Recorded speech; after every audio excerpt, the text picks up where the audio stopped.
Guys, we put in a lot of work, right? As every team does, but we put in a lot of work. The guys were excited. And, I think when we settled down after the third, we came out, we were a little nervous. Guys were trying to do too much. We were chasing a little bit out of the zone. I thought Charlie Goldstein, that is, set the tone there in the fourth. And when he struck out the side, and I was like, okay, we're settled in. Let's go play baseball. And that's what you saw. I mean, we can go Fernando Slade, obviously the first one, then Fernando got one. That hit by Logan Jordan right there. We had a really good idea of how they were going to pitch him.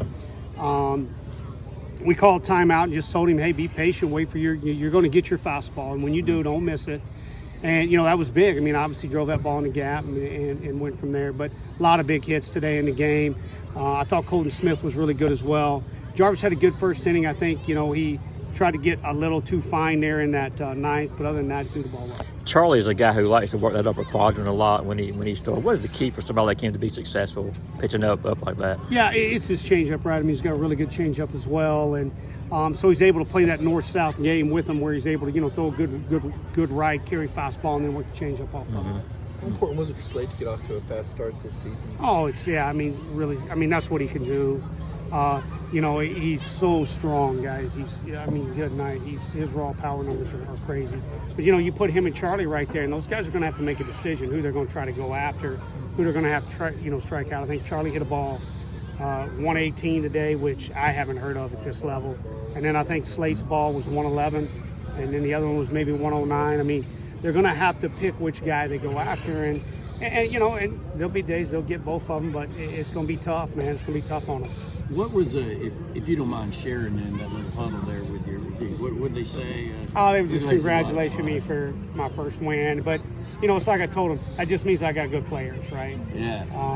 We work and we get after, but I got good players. And that always helps. You've been a part of a lot of opening days in your career. This one, at least sort of nominally, was different. Did it feel any different? Did you wake up feeling any different? Oh, yeah, you wake up and you feel, you do, it's kind of like you don't, I thought we might have a good crowd today with the new 3 o'clock. The weather was good and everything. So, you don't want to let the fans down. You don't want to let all the people who've been supporting you and doing so much to help our program. And we've had a lot of support here and since I've gotten here. And I guess it's more than that. Like, let's just go out. You can't always guarantee wins and losses, but can we have a good effort? Can we come out with a really strong game plan and then execute? And I thought after the third inning, we settled down. I thought we executed our game plan and that, had some success. What kind of go ahead. There's a lot of new beginnings out here today, obviously, but having 3 pitchers come in from last year and just do what they did, what does that say? Just to be able to take those guys from last year and continue. Yeah, I haven't looked all. I guess I could tell. We had 13, 14, some strikeouts. Now we had 5 walks. I'm not crazy about that, but if you're going to strike out 14, you can have 5 walks, right? I mean, not really, but kind of. So with that being said, I mean, we put in a lot of work with Colton Smith and obviously Goldstein and Jarvis. Really excited to see what Christian can do tomorrow, and just continue to build off of it. What kind of work has Coach Coggin done with Slade since he's been here? Now he's done and I know it's just one game, guys, but I've been saying it. I went after him because I thought he was the best at teaching offense in our league, and so you look at the work he's done with him, and he's getting to really learn to elevate the ball a little more.